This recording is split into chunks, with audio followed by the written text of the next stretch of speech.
Hello, friends. Good evening. I hope you had a good day today. I am popping in here to talk about uh, a thing that we never talk about, which is what we're celebrating. And it's a challenge area for me to talk about what I'm celebrating.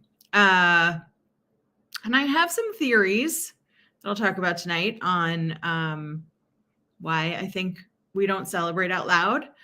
And so I'm going to share a couple of things there. But before I jump in, I want to just tell you a little bit about how I'm streaming. I always forget to do this, and then people are like, oh, you didn't see my comments. StreamYard is the software that I'm using to talk to you tonight through LinkedIn and Facebook and also YouTube. And sometimes comments don't come through. Sometimes they come through and they'll say like LinkedIn user or Facebook user if you haven't given permission to StreamYard to use your name. So every time I get a comment, I try to call it out. I try to put it up on the screen and integrate it into the discussion. I absolutely love for my live streams to be interactive. So much more fun when I feel like I'm having a conversation instead of sort of talking at. But I'm just going to start talking because, that's what I do. So I was thinking today about the things that we have to celebrate and our hesitation around celebrating.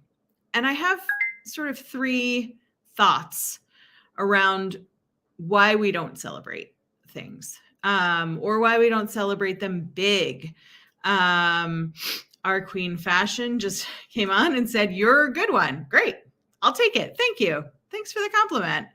Our first celebration. Delightful. So glad to have you here. Thank you.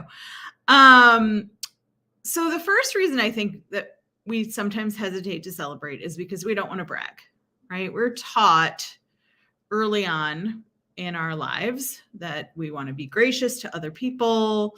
We don't want to brag too much or show off or make other people feel bad for things they don't have that we do have. And so we have this sort of, tamping down of our celebrations and how we celebrate, I think from a pretty young age. And I think that it's in a lot of at least Western cultures. But I think it's really worldwide that we don't want to brag. We just want to have things be nice and let things settle. Right. The second reason I think we don't celebrate is, that we are afraid to say things out loud for fear that something bad will happen. And I'll give you an example from my own life. Which is that I've done a lot of cool stuff recently. And every time I've been in a place where I'm doing cool stuff in my life, my memory, and this is not the truth, this is just sort of like the warped memories that we create. My memory is that I got too excited and something bad happened. And so there's this almost superstitious fear of celebrating stuff because then I don't know if you've heard the term, when will the other shoe drop, sort of sits in your head. I don't want to say out loud that everything's really good because then I'm waiting for something bad to happen. And I'm going to tell you something that I have learned through my adult life. Bad things are going to happen. I mean, I don't want to be like a, Debbie Downer and sort of wah the situation, but bad things are going to happen. People get sick, injured. There are deaths. There are divorces. There are friendship breakups. There are jobs lost. Those things are going to happen whether we're celebrating the good stuff or not. And so, being in this place where we're waiting to celebrate because we don't want to get too loud about the good thing because we don't want to tempt the bad thing. You say it out loud and it sounds silly. And yet we still do that hesitation to share that things are good. Got a hi from Ashwin. Hi back. Nice to see you. Welcome. And so we keep quiet about the good stuff. We tell maybe our inner circle, but we don't want to shout like, everything's amazing. I have a great job. My home life is amazing. The kids are awesome. Right. And Paul is saying life happens, sometimes good, sometimes not. Absolutely, Paul. But never because we said out loud that something good has happened. And so I recently have had like a lot of cool stuff, and I'm going to share that in a minute. But my brain was like, don't share it, don't share it out loud, because it's like too many good things in a row. You're going to be like asking for something to happen. And the last time that I remember feeling like everything was lining up was 3 years ago, when I was trying to figure out what I wanted to do next in my career.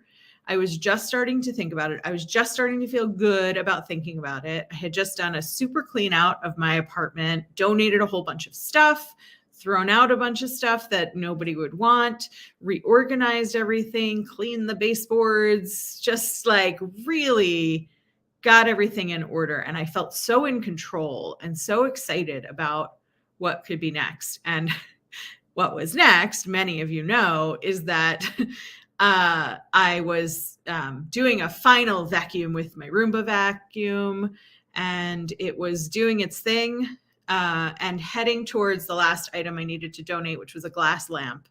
And it was unplugged and the cord was on the floor.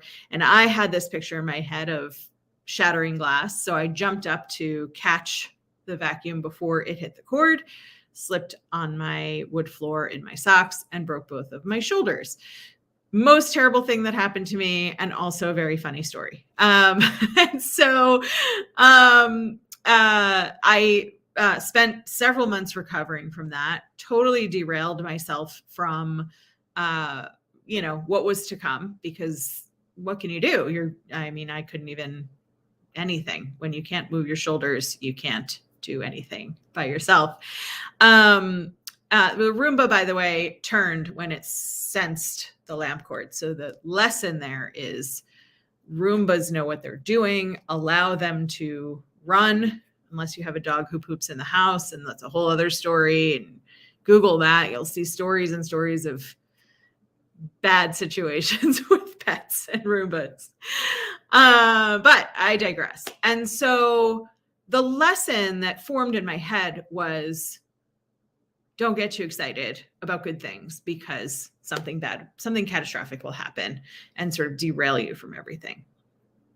And it's not true. It's just, a thing that our brains put together. The third reason, and for me, this is the most impactful reason. And I think this is the most impactful reason for a lot of people who are achievers and who see that there's a next thing that needs to be done, is that we don't want to celebrate until we get to the end. And so we're always climbing this mountain, right? And we see achievement and celebration and wins at the top. And we limit ourselves by not acknowledging our climb up the mountain. So if you picture an actual mountain climb, which you would never find me on, safety first for me, I belong indoors. But if you picture a climb up a mountain, you may stop after a really steep part where you're, the beginning is sort of, fairly flat, slight incline. Then you hit a big incline, and you've got to do a little bit of real climbing. And I have hiked before. I just don't hike. So I'm speaking from experience. But you get to the really tight corners and things like that. And then you find a flat piece of land and you're like, let's rest here. And you look out in front of you and you see the beautiful landscape in front of you.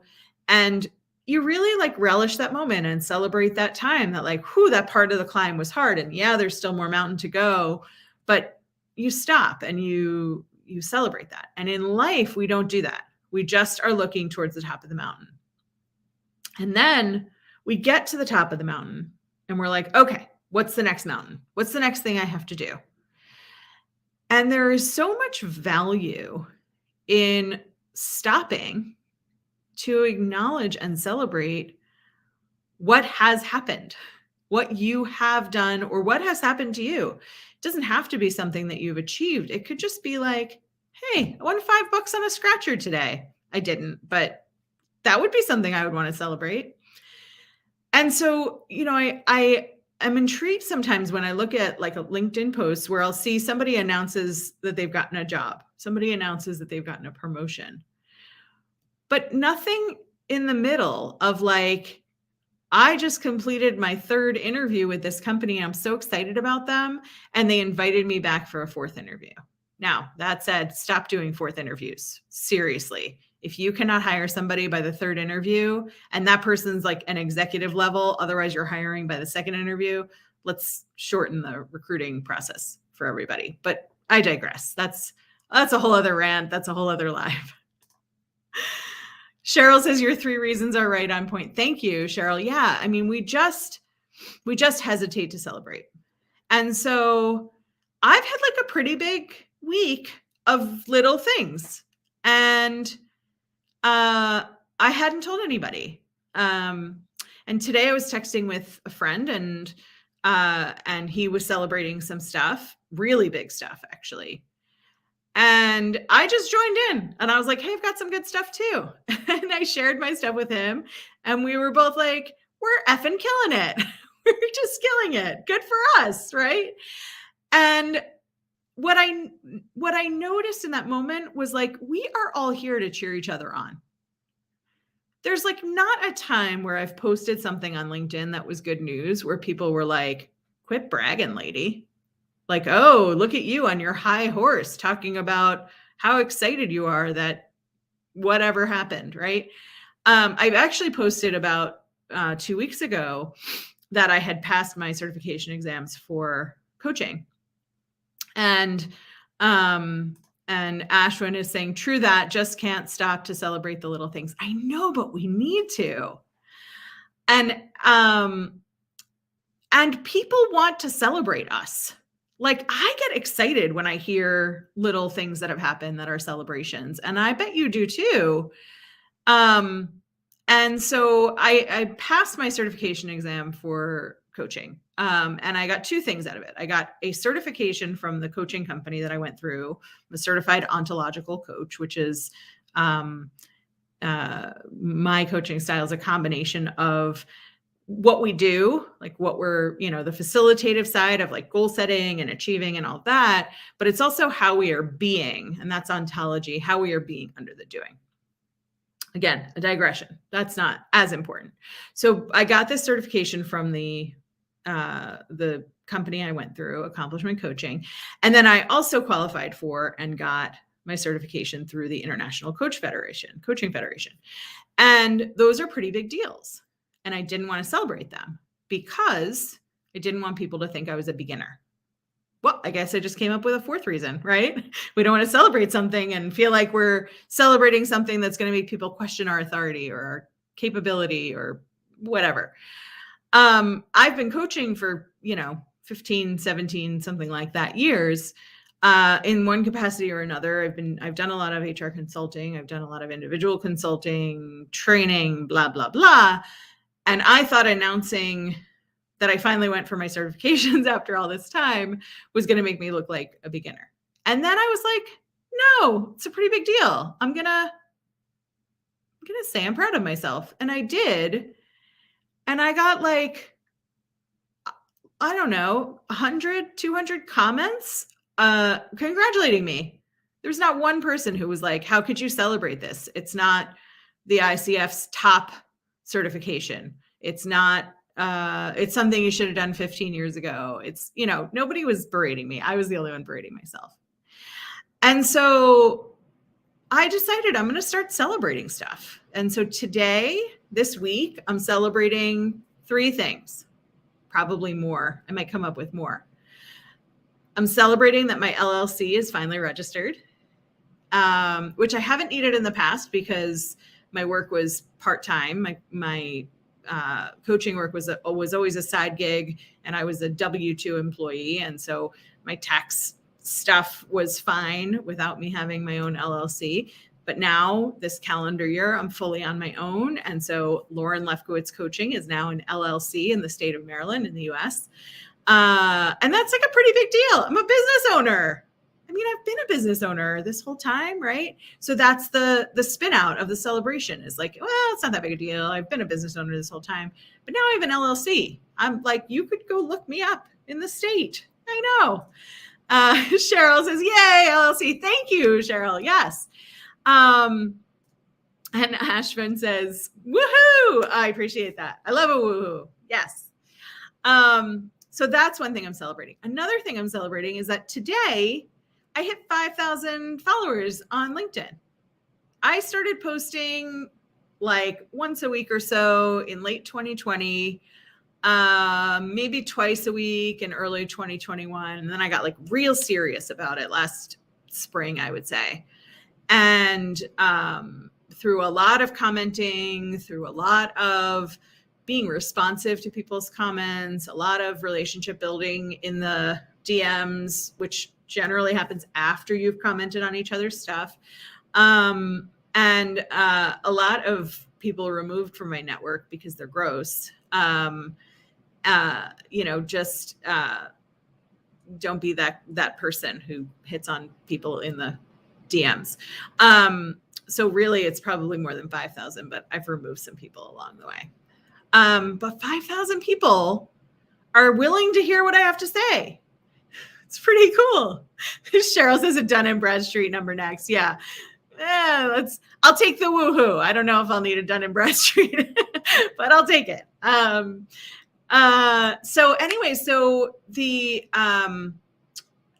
5,000 people. Thank you for being 5,000 people who are willing to hear me talk about life and coaching and what I do for a living. And Cheryl says, not to mention you're a kick-ass writer and people love it. Thank you so much. I love writing. And actually discovered I was a good writer when I broke my shoulders. I wrote a blog about having broken my shoulders with one thumb at a time because all I could do was hold my phone and keep it in front of me. And Ashwin, awesome growth there. Thank you so much.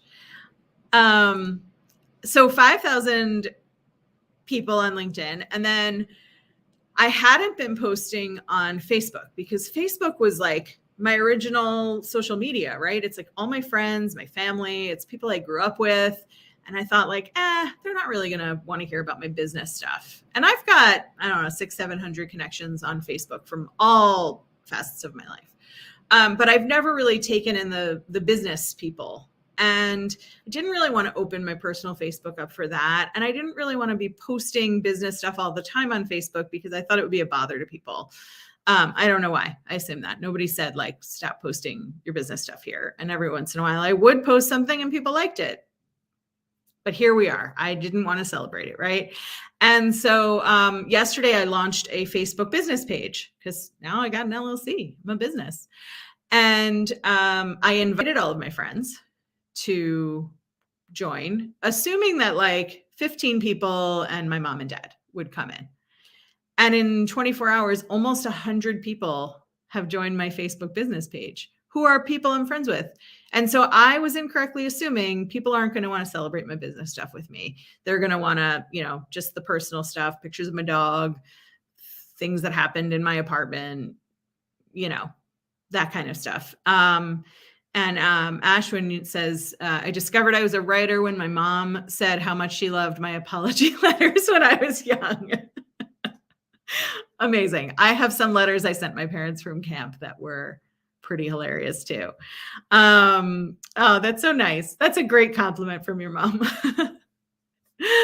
And so now I know that at least like 1/6 of my network on Facebook, my people, the people I grew up with, the people that I've known for years and the people that I've become friends with more recently want to hear about my business. They like my writing. That's pretty fun. So I'm really pleased with that. And And so those are the three things: the LLC, the LinkedIn growth, the Facebook business page. If you want to follow me on anything that's not here, where you are watching me from, if you are on Facebook, my LinkedIn, you can find me, Lauren Lefkowitz. If you are on Instagram, it's Relaunch Your Career. And if you're on Facebook, it's Lauren Lefkowitz Coaching. And you can find me in all of those places. Or you can go to my website, which is laurenlefkowitzcoach.com. And at the bottom, you can subscribe to all my stuff. So I'm here to say, celebrate stuff. And I'd love to hear, if you're in the comments now, or if you're watching this on the replay, I'd love to hear what you're willing to celebrate. And I say willing because we're not at a place where we get excited to celebrate. We get nervous about it. We get hung up on these 3 or 4 things that I talked about, of like, we don't want to brag and nobody's going to care. And we're only halfway there or a quarter of the way there. And I still have a ton of stuff to do. Having an LLC is the first thing. Someday I might have employees, but like, to not celebrate the LLC along the way, that's a miss. That's like a cool thing to celebrate. And, celebrating that I'm connected in some way to 5,000 people. 5,000 people. That's so many people. Amazing. Amazing. And I'm so grateful, and I'm so excited for what's next. And I want to hear from you. So tell me in the comments as you're watching this, what you're celebrating, what's going well in your life, and big or small or medium. I'd love to know. That's it for me. Have a great night. And thanks so much for the conversation. Bye all.